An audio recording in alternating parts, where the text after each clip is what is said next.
Hey everyone, I hope you guys have been doing absolutely fine and I welcome you guys back to my YouTube channel and just check out this beautiful location that we have right here today. It's 7 AM early in the morning और हम जो ride कर रहे हैं this is just in between a lot of field और ये location ऐसी है कि आपको देख के लगेगा कि यार हम लोग या तो मसूरी पहुंच गए, मनाली पहुंच गए, पता नहीं कौन से एक बेहतरीन से हिल स्टेशन में पहुंच गए हैं। सो जो मैं आज राइड रिव्यू करने वाला हूँ वो करने वाला हूँ अपनी KTM RC 390 MotoGP वेरिएंट और वीडियो में आगे चल के मैं आपको बताऊंगा कुछ ऐसे रीजंस जिसकी वजह से आपको ये बाइक कंसिडर करनी चाहिए and why this bike is an absolute beast Indian market में। So let's get started. मेरे सामने है the brand new the latest KTM RC 390 MotoGP edition and just have a look, ये बीस्ट कितनी ज्यादा सुंदर है।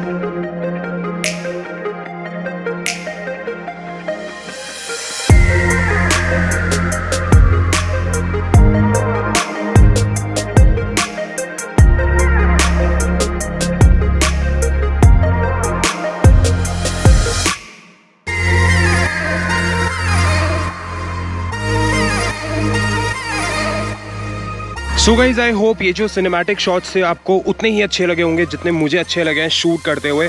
आई have this beast right here in front of me and I will tell you a few reasons why you should be exactly considering this machine rather than any other machine. So let's get started. Number 1 जो मैं आपको बताना चाहूँगा, this is one visor, जिसके लिए लोग बहुत पैसे खर्च करते हैं वाइज़र चेंज कराने में या उसके ऊपर फिल्म चढ़ाने में।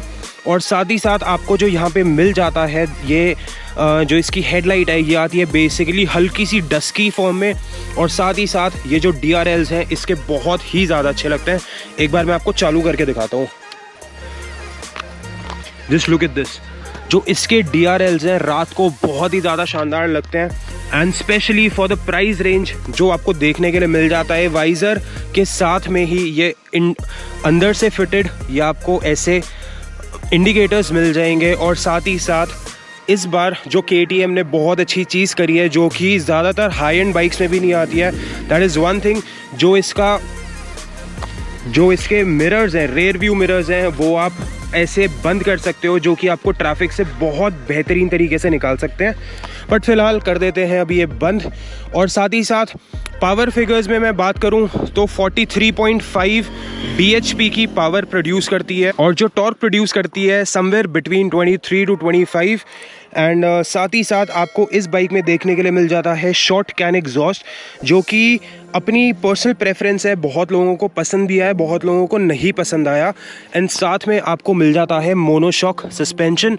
और इस बार की जो सीट है मैंने पर्सनली पीछे बैठ के, अब मेरे डैड ने चलाई थी, मैंने पीछे बैठ के भी देखी है तो 25 से 30 किलोमीटर तक I was very comfortable. And specially अगर हम राइडर सीट की बात कर लें, this is extremely comfortable, that can pull you up to 200, 300, 400, 500 kilometres depending on कि आप कितने स्टर्डी हो बाइक पे और आप कितने टाइम से बाइक चला रहे हो। एंड स्पेशली जो ये फेयरिंग है इस बाइक में बहुत ही ज़्यादा ब्यूटीफुल लगती है।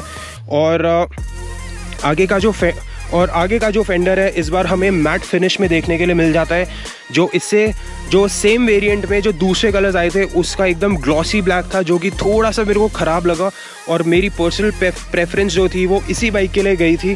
That was the only reason, जिस दिन ये आई थी मार्केट में मैंने उसी दिन परचेज़ किया है।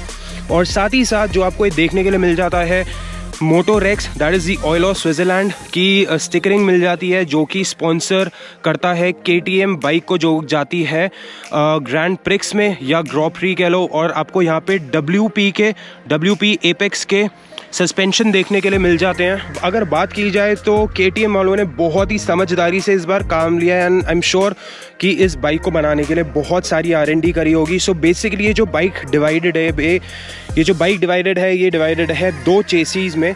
सो एक चेसी आप देख रहे हो आगे ऑरेंज कलर की और पीछे वाली ब्लैक कलर की है। सो खुदा ना खास्ता अगर आप क्रैश करते हो तो आपका जो नुकसान है वो कम से कम होएगा। सो इस वजह से ये आगे का अलग पोर्शन है और पीछे का अलग। और साथ ही साथ आपको ये स्प्रिंग देखने के लिए मिल जाता है। इसकी इम्पोर्टेंस ये है कि बाई चांस अगर आप यहाँ पर भी क्रैश करते हो तो आपको सिर्फ इसका खर्चा झेलना है, पूरे इस पेडल का खर्चा नहीं झेलना पड़ेगा।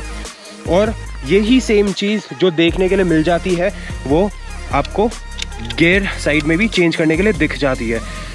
और साथ ही साथ आपको पीछे ऐसे मड गार्ड दिख जाता है, एलईडी लाइट्स दिख जाती है, यहाँ पर भी नीचे एलईडी लाइट्स दी हुई है। और साथ ही साथ बात की जाए तो आपको कुछ ऐसी लेज़र कट चाबी मिल जाएगी KTM के साथ। और आपको इसमें मिलने वाला है TFT display which is ready to race, और इसमें ज़्यादातर हर एक इन्फॉर्मेशन प्रोवाइडेड है। तो इसमें दिया गया है ABS, dual channel ABS, super moto mode, road mode और साथ ही साथ ट्रैक्शन कंट्रोल। और इस बाइक में आपको क्विक शिफ्टर और ऑटो ब्लिपर भी देखने के लिए मिल जाता है, which is an absolute nice thing. और जितने सारे लोग हैं वो इस बार की KTM सिर्फ इस वजह से चाह रहे हैं, क्यों, कंसिडरिंग द प्राइस रेंज जो कि 4 लाख के अंडर है, 375 to 380, हर स्टेट का अलग प्राइस सेगमेंट है। तो उसमें आपको इतनी सारी चीज़ें देखने के लिए मिल जाती हैं जो कि किसी और बाइक में अभी तक मार्केट में नहीं आई है। 4 लाख के अंदर प्राइस सेगमेंट में जो आपको मिल जाता है देखने के लिए इस बाइक में, that is the super moto mode. And साथ ही साथ इसमें आता है रोड मोड और ट्रैक्शन कंट्रोल के साथ साथ आपको मिलता है क्विक शिफ्टर, ऑटो ब्लिपर, और आपको बड़ी सी TFT डिस्प्ले देखने के लिए मिल जाती है जिसमें काफ़ी कुछ प्रोवाइडेड होता है, विच इज़ एब्सोल्युटली नाइस। और यही अगर मैं कंसिडर करूं कि इस प्राइस सेगमेंट में मैं 650 cc पे क्यों नहीं गया, जो कि मेरे को प्रोवाइड कर रहा था रॉयल एनफील्ड। तो रॉयल एनफील्ड आज भी अपनी रेट्रो लुक में सीमित है। और पावर फिगर्स की बात की जाए, this can easily blow of royal Enfield 650 cc। अगर आपने वीडियोस नहीं देखी है तो आप वीडियो जाके देखना। एंड स्पेशली अभी तो मेरी फर्स्ट सर्विस भी नहीं हुई है, बट इस प्राइस सेगमेंट में इसकी जो पावर डिलीवरी है दैट इज़ एब्सोल्युटली क्रेजी। और 120, 130 तक भी ये ऐसे ही भागती है जैसे मानो इसमें कोई वाइब्रेशन नाम की चीज़ ही ना हो। So I think I am really happy with my decision. And probably shifting from Thunderbird से मैं एक स्पोर्ट्स कैटेगरी में शिफ्ट किया हूँ। एक वो भी रीज़न है, मेरे को इस प्राइस सेगमेंट में ये जो मशीन है ये बहुत ज़्यादा सही लगी थी। और भी एक अलग रीज़न था जो मैंने 650 नहीं कंसिडर किया। और अगर बात की जाए इसकी मेंटेनेंस की, तो इसकी जो मेंटेनेंस पड़ती है वो फर्स्ट सर्विस में मेरे को जिस पड़ेगी 1900 रुपये, दैट इज़ 1900 रुपीज़। तो 1900 रुपये में इसकी सर्विसिंग हो जाती है। तो 650 इंटरसेप्टर या कैफ़े रेसर की बात कर लो, उसकी जो सर्विस आती है वो कम से कम 5200 रुपीज़ आती है। और इस प्राइस सेगमेंट में मैं अगर निंजा पे शिफ्ट करता, भले वो निंजा 300 हो या निंजा 400 हो, अगर निंजा 300 की बात करूं तो वो एडवेंचर से 15 से 18 हज़ार रुपये और महंगी थी। और साथ ही साथ अगर मैं निंजा 400 की बात करूं तो वो मेरे को पड़ रही थी 5,75,000 की on road. But beat Ninja 300 और बीट निंजा 400, इन दोनों का जो मेंटेनेंस कॉस्ट है वो बहुत ज़्यादा हाई होता है। सो जो निंजा 300 या 400 सेगमेंट ले लो, उसकी जो पहली 3 सर्विसेज हैं इंडिविजुअली जिसमें लेबर चार्ज नहीं लगता है, वो कम से कम पड़ती हैं 5500 to 6000 रुपीज़। और इसकी 1900 विद लेबर चार्ज डन हो जाता है। और बाद की पहली 3 सर्विसेज के बाद की जो सर्विस पड़ती है इसकी, ये कम से कम पड़ती है 3500 से लेके 4000 के ऊपर। और जो हमें निंजा की पड़ेगी, भले वो 300 cc हो या 400 cc हो, उसकी हमें पड़ेगी कम से कम 11 से 12 हज़ार रुपये। That is a lot. और मेंटेनेंस वाइज में देखा जाए इसकी रिफाइनमेंट और इसका मेंटेनेंस बहुत ही ज़्यादा सुपर्ब है। और मुझे ऐसा लगता है कि जो KTM है that is very underrated in India. और बहुत लोग बोलते हैं कि छपड़ी चलाता है, ऐसी everybody is got their own style of riding.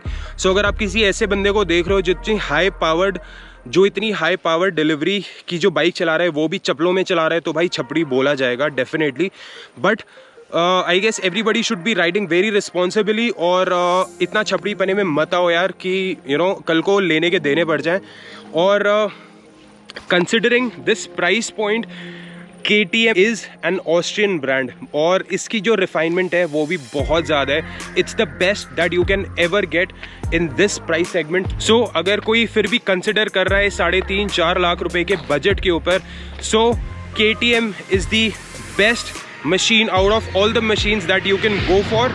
सो आप जाओ, आप KTM भी कंसिडर कर सकते हो, आप बाकी की बाइकें भी कंसिडर कर सकते हो डिपेंडिंग ऑन योर पॉकेट। अगर पैसा बहुत ज़्यादा है तो भाई जाओ और निंजा भी ले सकते हो। सो ये वाली जो बाइक थी मुझे बहुत सही लगी इस प्राइस सेगमेंट में कि हाँ, मेरी पॉकेट भी देख रहा हूँ और बाकी मेंटेनेंस और हर चीज़ के हिसाब से बहुत ज़्यादा पॉकेट फ्रेंडली भी मशीन है। So this is the only reason why I made sure and I made up my mind कि अगर मैं जा रहा हूँ तो मैं जाऊँगा सिर्फ KTM RC 390 के साथ। प्लस मेरी हाइट 6 फीट 1 इंच है, तो इसमें मेरे हाथ लंबे आ जाते हैं, तो मैं टूरिंग भी बहुत ईजिली कर पाऊंगा। और अगर है कोई छोटा, लेट्स से 5'8", 5'9" और प्रॉब्ली 5'7", 5'10", उनके लिए थोड़ा सा एक नेगेटिव पॉइंट हो सकता है कि आपके पैर पूरे टच ना करें ग्राउंड पे, तो आपको ऐसे पैर रखने पड़ेंगे रादर देन आप ऐसे रख रहे हो। सो कुछ चीज़ें हैं देखने वाली। और अगर कोई पूछेगा नेगेटिव, तो ऑनेस्टली बताऊं यार, इतना R&D करने के बाद 4-5 महीने वेट करने के बाद मैंने ये बाइक ली है। सो मैं इसमें खामियां नहीं निकालूंगा। एंड कुछ पॉजिटिव चीज़ें देखी होंगी जिसकी वजह से मैंने बाइक कंसिडर की है इस प्राइस सेगमेंट में। सो अगर आपको भी बाइक कंसिडर करनी है, आप ये भी देख सकते हो। If not, you can go for Ninja. But मैं निंजा का बता दूं, भले आप 300 पे जाओ, 400 पे जाओ, 650 पे जाओ, उसकी जो सर्विसिंग है वो पड़ेगी आपको थोड़ी सी expensive. Rest it is your choice, it is your money.